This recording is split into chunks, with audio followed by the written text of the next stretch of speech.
Everybody, my name is Collin Fischer. I am a represented actor and voice actor here in Seattle. I'm on the Keith Andrews Show, and I'm super excited to talk with him. He seems like a great guy, and I just know this is going to be a fun time. So let's get it. For people who want to know what is the Keith Andrew Network, the whole point of my talk show is to show people that even with having a learning disability, I can still amount to something. And at the same time, I'm able to turn myself into an example for people out there dealing with any types of learning disabilities and disabilities that never give up and prove people wrong. Prove to them that labels do not dictate who you are and who you're going to be. Just prove to them it can still amount to something. So that being said, it's a real honor and privilege having you as a guest. And the first question I want to ask you is, who do you admire and why? Because you are an upcoming professional actor and voiceover. So who do you admire and why? Yeah, that's a great question, Keith. I think for my personal life, I would definitely have to say my dad. He is and always has been a super hard worker. You know, I just visited with them over this last weekend. It was a joint birthday party between me and my mom because we have our birthdays pretty close to each other. And yeah, just to be with them again, there's such like a positive spirit. And yeah, you know, I'm just starting out my career and they've been immensely supportive. And so just to know I have somebody that I can always turn to and somebody who is not only supportive of what I'm doing, but like wants me to succeed in and have like a very, I don't know what to say, just an extraordinary life with what I'm doing. There's no judgment. There's never been like, oh, you're trying to do film or whatnot. It's always been like, absolutely, man, go after your dreams. So definitely my dad. But if I had to say in like the professional realm or in everybody, man, I don't know. I love Chris Pratt. I think he's, you know, with weight loss transformation, that's been a huge thing in my life, as well as just his acting, personality, you know, faith-centered man. Like I just, there's a lot of different things to admire about him. So I've loved him since Parks and Rec. So I really like him. He's a great guy. You know, you mentioned about losing the weight. You lost it and I found it. Hey man, everybody's on their own journey. You know, I think that's the way I like to look at it. It's true. I know I have a fat neck, but and it's a work in progress. I tried to diet. You know, go ahead. I'm sorry. No, I said, yeah, absolutely. 100%. Go for it, Keith. What you got? You know, I tried doing a diet and it lasts like a day or so and I forget about it and I do it again. It's like, you know, it's a losing battle. Yeah, I get you. I think for me, you know, biggest thing I've learned is find something that, you know, you enjoy, number one, and something that you feel like could be sustainable. But that can be a whole different conversation, maybe off air. But yeah, man, I totally hear you there. It's a big challenge to pick up. So kudos for you for going after it. Oh, absolutely. And the more I listen to your voice, has anyone ever told you should do radio? Ooh, I mean, I feel like I'm in a pretty good area for radio and voiceover. And so, yeah, I mean, I've been told that I've got a pretty solid voice. I got a good tone to me. And so I would definitely not be opposed to doing radio. I mean, I listen to it every single day, so might as well get into it as well. No, absolutely. I do have some great ideas for us off the air. But the other question I want to ask you is, what attracted you to begin your career as an actor and in voiceover?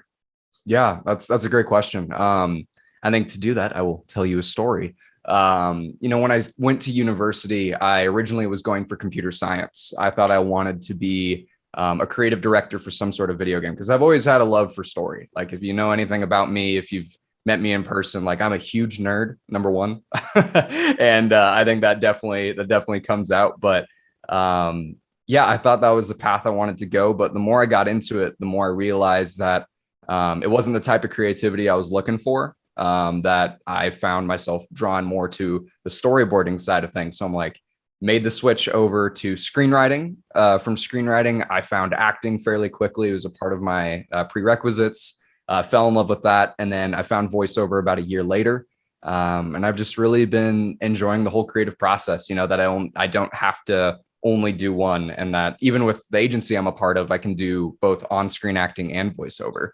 You know, that's a super, I feel very privileged that I'm in an opportunity just in my life, fresh out of college, to be represented, but to be represented in multiple areas as well. It's a really cool feeling. So yeah. No, absolutely. You did bring, actually, let's bring it up because you did mention an agency. Do you have someone represent you?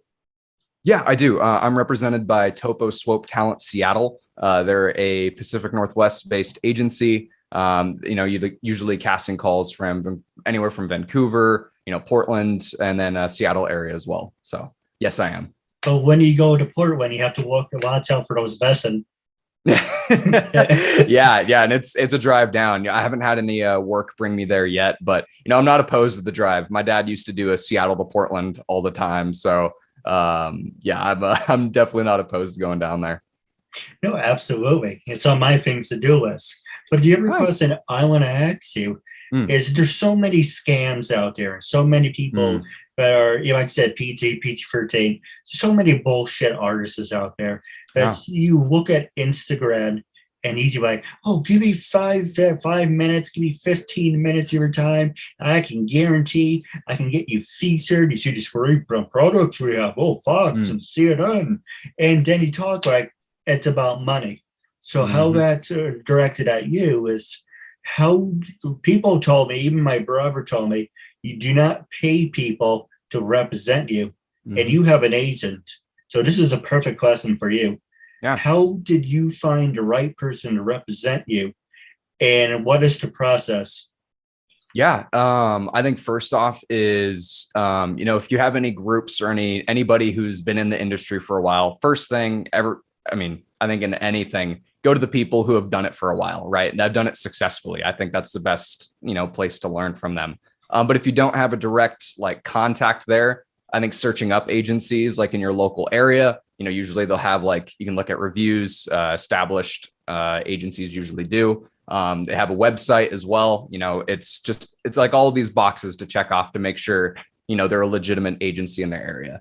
For me, thankfully, I had a couple of friends that were already in the industry who could direct me to agencies that were that I should be looking at. I then kind of went through, found the ones that I thought were a good fit for me, just with how they represented their talent, or at least from the outside looking in. And I started messaging them. Every agency has its own process, so it's important to make sure you look at that. Some want a cover letter, some want resumes, reels, anything like that. At the time, I didn't have a voiceover reel, but I had voiceover set up and I've done some work. So I made sure to send in everything that I had to them. And yeah, it's just following their process, getting in communication, and doing your best to land. Not everybody lands an agency. You just gotta keep working. But from the time when it happens, and when you're able to be a part of an agency and they aren't asking for money up front. Again, you're talking about that. That is a very quick scam, because it's like, oh yeah, you throw this money at us, or sometimes they'll even say oh, so you have to get headshots and all this stuff through our people and whatnot.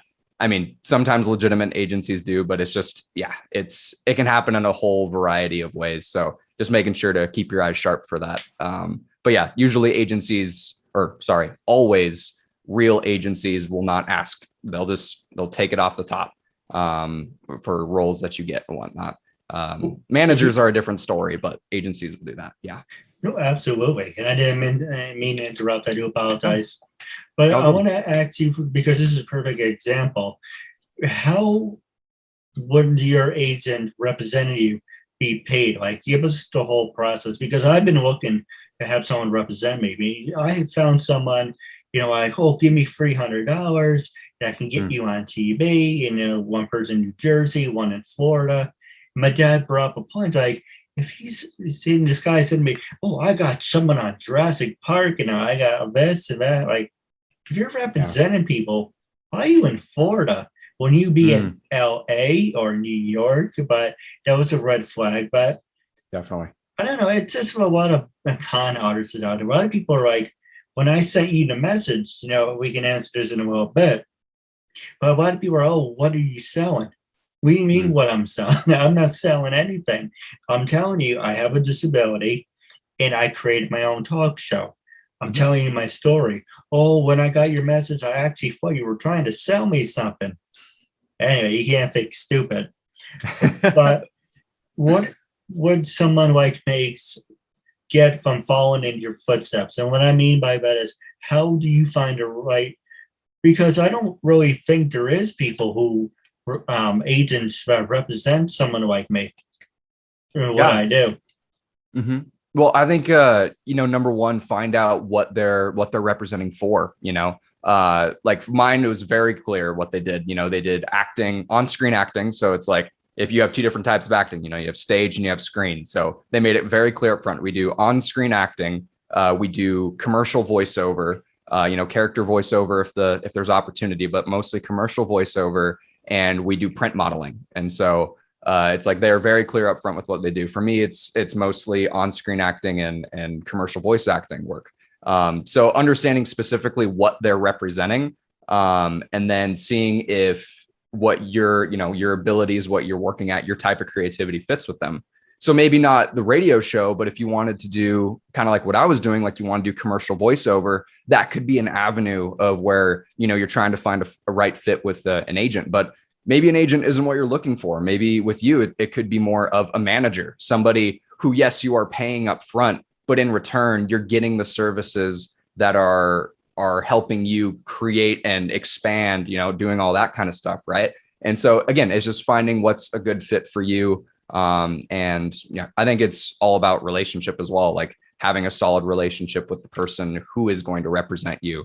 And do they have your best goals in mind, your best intentions in mind? So it is a kind of a real gray area. And I'm the first one to admit, like I am still in my first year being represented as well. So I don't have all the answers there, but from the wisdom I've gained so far, I think those are some good places to start. No, absolutely. Now, next, Yeah. you mentioned two things that I was always interested in, even though people do make fun of me for it. Now, the first question I want to ask is, have you ever worked with, besides me, obviously, have you ever worked with people with disabilities? And for people with learning disabilities who want to get into, like the print model and voiceovers, what would your words of wisdom be? Yeah. To answer your first question, I don't believe I have worked with somebody with disabilities before. So I'm really cool that I could work with you for my first one, man. It's awesome. And yeah, I think, for like, what would you recommend for somebody with disabilities? It's crazy, man. Like I love what you were saying at the beginning with, what you were saying is like proving that just because you do have a disability, it doesn't like, your value isn't diminished. There's nothing there that is, that you're proven that you are just as capable, as somebody else who doesn't have that particular disability. And I think that's really the mentality to have going in. Don't think of it as like a bringing you down or you're somehow less qualified, but just be 100% authentically you, right? Because at the end of the day, that's who you want to be, right? So come to the table, give the best you got, do your best, consistently look to find ways that you can improve. And again, we're all on our own journey. So just really push after yours. I think at the end of the day, it's not what anybody else has to say. It's how you feel, and that you feel that you're putting your best foot forward and all you can do is improve. So just keep going after it. I think that's the best word of wisdom I can get, because that's what I'm doing. No, absolutely. You Yeah. probably like this one. Is it, what has been your greatest achievement as being a voiceover actor and professional actor? Man, greatest achievement. Again, I'm early on in my voice acting career, so I think, man, greatest achievement. I don't know. I was really happy with the demo that I made, so I'm gonna say my greatest achievement is voiceover wise is doing that last demo. I was really happy with that one. And I think it's a great start for where I'm at right now. As far as acting though, man, greatest achievement. I'd have to say it was still back when I was, if it not getting on to an agency so early, I would say it was back in school. During my last semester, I just had a whole lot of workload, but I managed to do like 6 or 7 projects in the span of like 2 months. So I was working my butt off, and I feel like I was able to bring something unique to the table every single time. So I think just my consistency working at that. But if not that, if we're talking about like career progression, I think being a part of an agency and being able to work like represented so early on in my career. I think that's a real blessing, and I feel very fortunate to have landed one so early. So yeah. No, absolutely. So now I'm going to ask you two questions at the same Sure. time. Usually you ask one at a time, but the first one's really simple. Okay. So the first one I want to ask you is describe your acting and voiceover style. And the second one is tell our listeners what you're working on right now. Yeah. Acting and voiceover style. That's an interesting question. I don't know. I think for acting, like right now I'm going through a process of learning like Meisner. And so I think I don't know, is it cliche to say like 100% absolutely in the moment? I think that's the objective but I feel like I'm going way deeper with my acting than I ever had before. So I would just say my style, I would say for both sides, is going deep and going like deeper than I had in the past, being very in the moment and just really searching for that connection with my scene partner. Cause I think that's where the beauty happens, is when you can have that. I just did a 48-hour film festival this last weekend or a couple weekends ago. And I think we did really well. And I think we had great chemistry. So I was happy with that. Shout out Nicole, if you're watching this. And yeah, I think as far as, I think it's the same for voiceover, just trying my best to just go below or go past surface level and just go as deep as I can with that. Not every commercial voiceover requires that, but you still want to put your best foot forward. And then, sorry, what was your second question? The follow up there? I want to make sure I get that right. Oh, so the first one was to describe your style, but you did. And the second one is tell our audience what you're working on right now.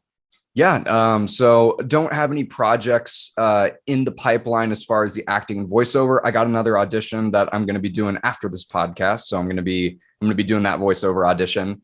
But as far as outside of that, I'm actually in the process, or we already crowdfunded. We raised over $13,000 for a short film that I'm the writer and executive producer of.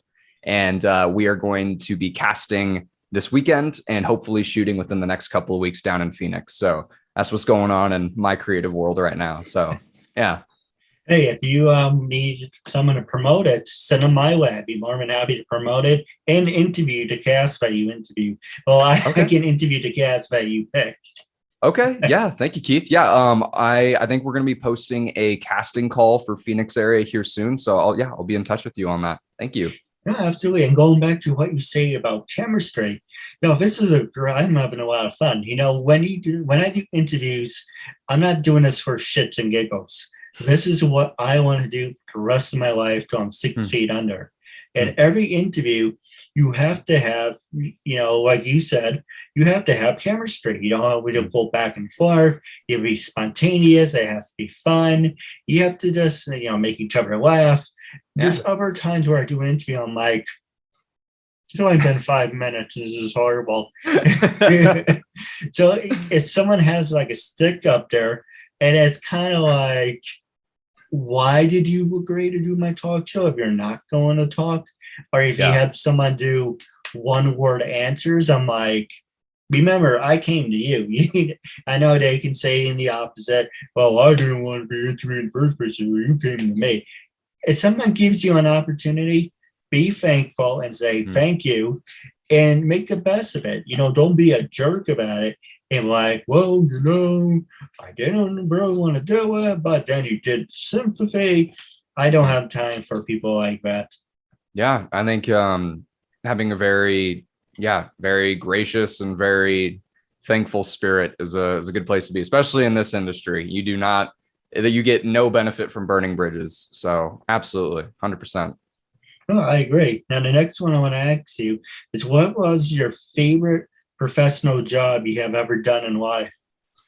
Ooh, well, I'm not sure if when I was in college, if it would be considered professional. But now that I'm out of I would say now that I'm out of the NDA for that, there was a short film. I'm not sure if I want to say the name, but there was a short film where I was a police officer. And I really enjoyed my role in that. Like, it was just a small part, but being able to like be up here, and that was like, I think that was my second it was either my second or third gig up here since I got into Seattle. And it was just fun. The whole costuming process, coming in, starting to collaborate with other filmmakers. I was really proud of that. And so again, no is a small role, but I'm looking forward to seeing the final product when it comes out. Yeah, there's certain questions, on the West as well. I'm not like breaking eye contact. I'm just working out the West. Yeah, But there's sure. certain questions, like this one says, for an example, if you were a writer, what is your experience writing for a television show? But there's certain questions that are like, okay, I like that. Let's take writing out and acting or Hmm. wrestling. It's a great question, but you can replace one word and use it for anything. So Yeah. for you, for an example, is what is your experience acting for television? Yeah. So I haven't acted for a television series yet. There was a short film series back in Phoenix when I was going to school that was trying to get off the ground. I worked in a pilot there. That was cool. It was cool just to have I know we're all young filmmakers, and so just I don't know. I love the atmosphere of creativity because like even though there isn't like the how of how we're gonna like get from A to B, being 8 episodes long, it was just like the creativity in the moment of like, yeah, let's just do our best now and hopefully we can get it off the ground. So that wasn't a professional gig. It was just a student gig. Again, like as far as represented and doing professional work, I'm pretty early on in my career. But hopefully there's more in the future. Well, let me rephrase that. I know there's more in the future. I can't wait until I get to them. So yeah, The same exact question I want to ask you again, sure. but instead of acting, it's a voiceover. Mm. Okay. Again, haven't done any voiceover for television yet. I did help in some projects with my voice. There was like one, it was like a, like a Discovery Channel, like parody documentary. I did like a couple of different accents for that. It was super fun. Again, it was kind of it was just for a project, but you still have fun with that stuff. So again, I know there's more down my path. So I gotta keep pushing in that way. So Oh, yeah. absolutely. Now here comes a curveball because I'm All going to right. throw two at you. Bring it. Now, the first one I'm going to ask is, how do you get along with other coworkers at work?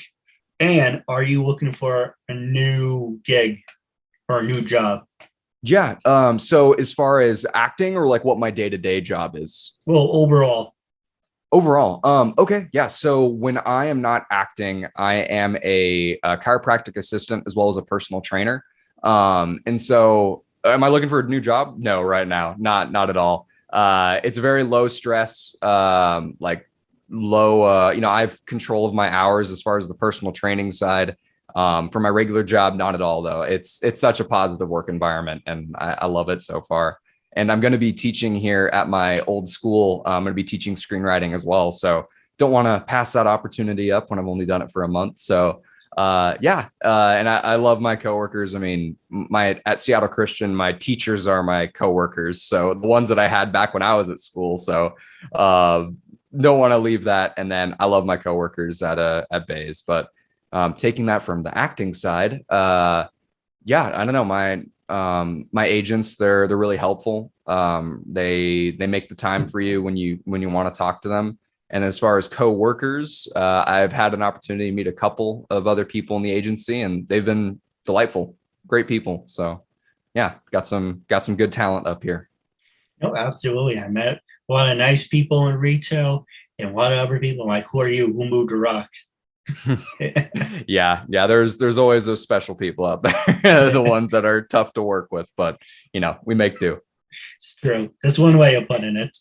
Now, Yeah. the other question that I want to ask you is, I do have a bunch off the year, but what's the last 3 minutes? I want you to be brutally honest. When I first approached you to be a guest on Hmm. my talk show, what made you say yes? How do you feel now? And would you recommend it to other people?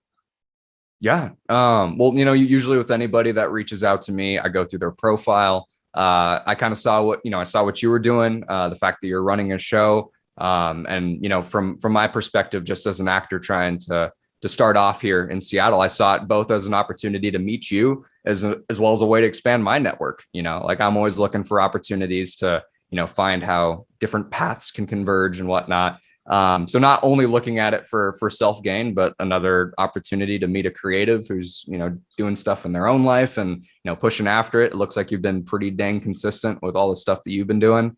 And yeah, I mean, I enjoyed this process. I've enjoyed chatting with you. I mean, so absolutely recommend it with somebody else. I think some of my favorite times are when I get to be able to chat about my passions and what I love and what I do. And that gives back to me too. It's not only like, oh, more people are going to see me, but it excites me. So I now have this creative energy to then go into this voiceover, after we wrap up here, and I'm able to bring that energy there. So it's good. It gets me psyched up. So I love that. No, absolutely. And the last one is, that's a small tidbit, is how can our fans and listeners get in touch with you? Are you on LinkedIn, Facebook, Instagram? Yeah. So if you guys want to check out my Instagram, you can look at me at Collin M. Fischer. That's COLLIN M as in Mike Fisher, FISCHER. If you're on Facebook, Collin Fischer Acts. And then if you want to check out what I've done, my website is collinmfischeracts.com. You can see what I've done, my acting, my voiceover, and some of the writing that I've done as well. So, and if you ever want to collaborate, we have my agent's email on there. So give them a ring and see if we can collaborate. I'm all about it. No, absolutely. Now stay tuned for post questions for off the air. But Okay. Wrapping up, our listeners, make sure to like and subscribe to our guests. His Instagram will be on the bottom of the screen. More important, make sure not saying that your stuff is not important. You know what? I gotcha. But everyone can make sure to go to facebook.com, type in the KeithAndrewNetwork.com. You can like my official fan page.